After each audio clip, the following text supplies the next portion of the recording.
हो सब तुमको बता देता हूँ। अगर तुम साहिब ईमान हो तो इन बातों में तुम्हारे लिए कुदरत खुदा की निशानी है, और मुझसे पहले जो तौरात नाजिल हुई थी उसकी तस्दीक भी करता हूँ। और मैं इसलिए भी आया हूँ कि बाज चीजें जो तुम पर हराम थी उनको तुम्हारे लिए हलाल कर दूं, और मैं तो तुम्हारे परवरदिगार की तरफ से निशानी लेकर आया हूँ। तो खुदा से डरो और मेरा कहा मानो। कुछ शक नहीं कि खुदा ही मेरा और तुम्हारा परवरदिगार है, तो उसी की इबादत करो, यही सीधा रास्ता है।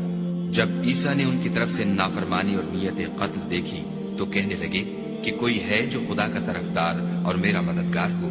हवारी बोले कि हम खुदा के तरफदार और आपके मददगार हैं। हम खुदा पर ईमान लाए और आप गवाह रहें कि हम फर्माबरदार हैं। ऐ परवरदिगार, जो किताब तूने नाजिल फरमाई है हम उस पर ईमान ले आए और तेरे पैगंबर के मुत्तबे हो चुके।